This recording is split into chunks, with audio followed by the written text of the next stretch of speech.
You ever have one of those days where, like, everything that can go wrong does go wrong? Oh, yeah, absolutely. I think we all have those. Like when your internet decides to cut out right when you need it most. Or your computer crashes and you didn't save that super important file you've been working on all day? Oh, that's the worst. And it's not just us regular folks, right? It's businesses and organizations, too.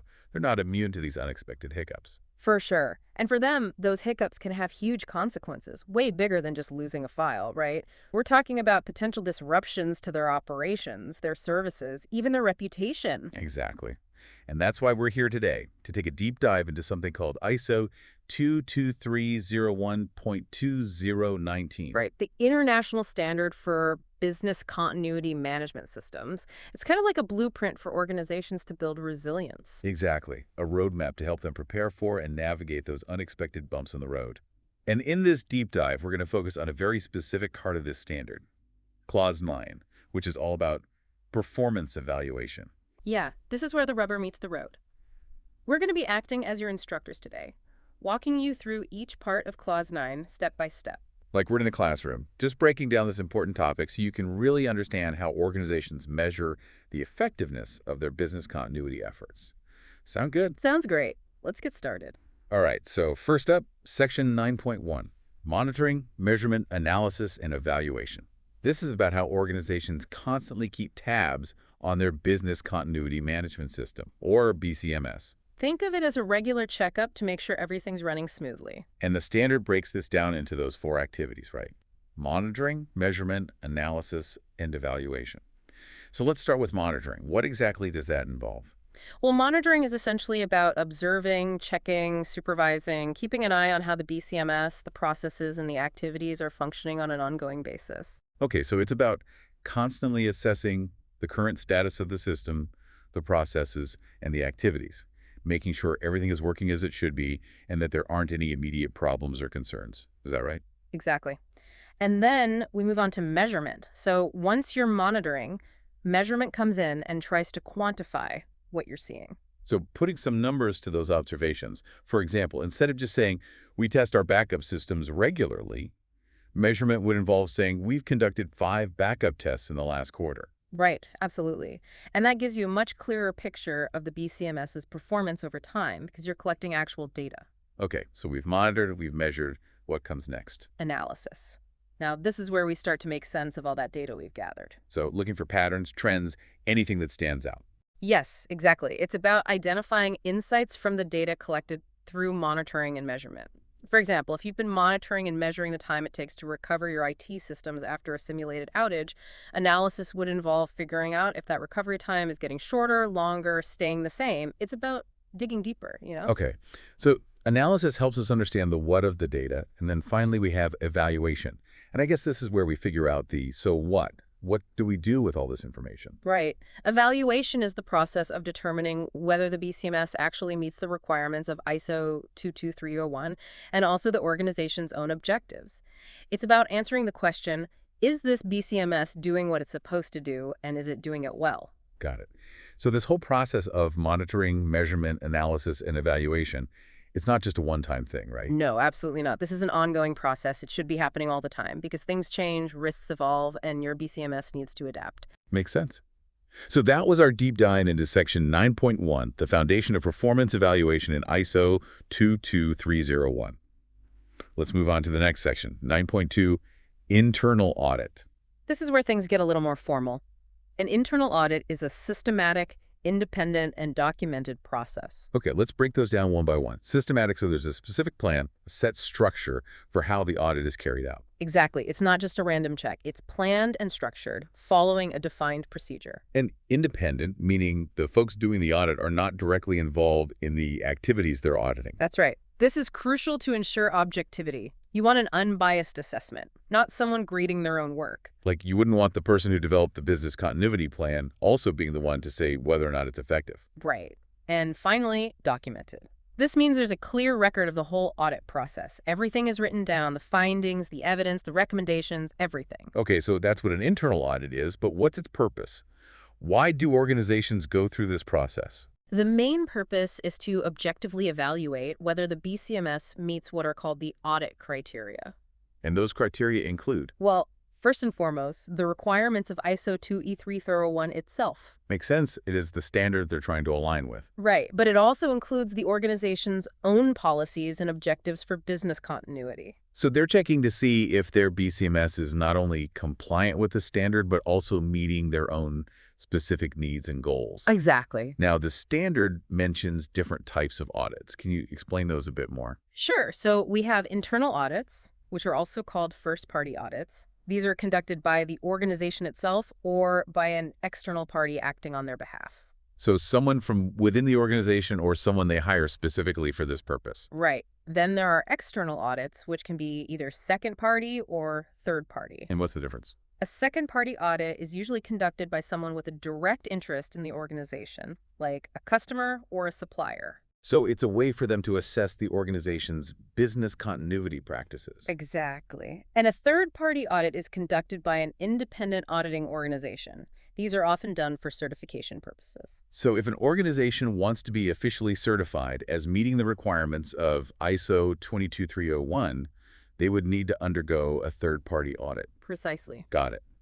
So back to internal audits. Are there any common mistakes that organizations make when conducting these? Well, sometimes organizations struggle with the whole independence thing. Yeah, it can be tricky to find someone truly independent within the organization, especially if it's a smaller company. Right. So one common pitfall is having someone from the same department or team audit their own work. Yeah, even if they're not directly responsible for the specific thing being audited, there's still that potential for bias. Right. Exactly. Ideally, you want someone from a completely different part of the organization or even an external party to conduct the internal audit. Okay, good to know. Now, the standard also mentions audit evidence and audit criteria. Can you explain those briefly? Audit criteria are basically the benchmarks against which the BCMS is evaluated. So those include the requirements of ISO 22301, the organization's own policies, and their business continuity objectives. So the what we're measuring against. Right. And then audit evidence is all the information the auditors gather to determine if the BCMS meets those criteria. Okay, so that could be documents, records, interviews with staff, observations of processes, basically anything that can help the auditors assess the BCMS. Exactly. And finally, Section 9.2.2 talks about audit program. What does that mean? This just highlights the need for a structured approach to internal audits. It means they're not random, they're planned and scheduled in advance. So the organization has a clear roadmap for when audits will be conducted, what areas they will cover, who will be responsible, and so on. Yes, exactly. All right, that covers internal audits. Moving on to the final section of Clause 9, Section 9.3, Management Review. This is where top management steps in to take a look at the big picture. So the organization's leaders are directly involved in evaluating the BCMS. That's right. And this is a formal process. It's not just a casual chat. It happens at planned intervals, and it involves a structured review of the BCMS's performance. Okay, so what's the main goal of the management review? The standard states that its purpose is to ensure the BCMS's suitability, adequacy, and effectiveness. Let's unpack that. What does suitability mean in this context? Suitability basically means that the BCMS is appropriate for the organization's context and aligned with its overall goals and objectives. So it's not just a generic system, it's tailored to the specific needs of the organization. Exactly. And adequacy means that the organization has the necessary resources and structure in place to support the BCMS. So they have the right people, the budget, the technology, all the things needed to make the BCMS work properly. Yes, and of course, effectiveness is all about whether the BCMS is actually achieving its intended outcomes. Is it actually improving the organization's ability to prevent and respond to disruptions? Got it. So management review is about making sure the BCMS is the right fit for the organization, that it has the necessary support, and that it's actually doing what it's supposed to do. Precisely. Now, to make informed decisions, management needs information, right? The standard lists quite a few inputs that should be considered during these reviews.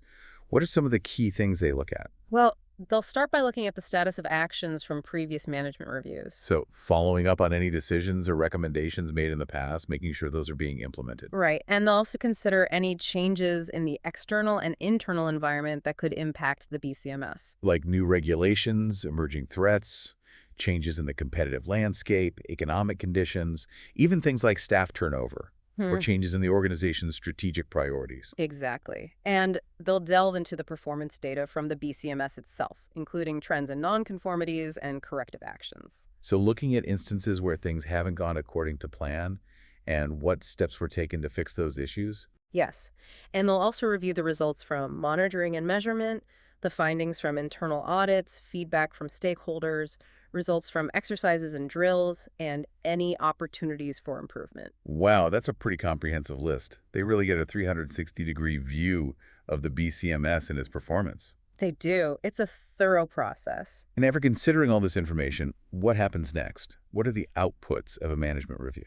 Well, the main outputs are decisions and actions related to continual improvement of the BCMS. So they identify areas where the BCMS can be strengthened, and then they decide on concrete steps to make those improvements. Precisely. And they also make sure that adequate resources are allocated to support the BCMS. Right, so they don't just identify the improvements, they make sure those improvements actually happen. Exactly. Management review is about turning insights into action. So there you have it, folks. That's Clause 9 of ISO 22301.201 in a nutshell.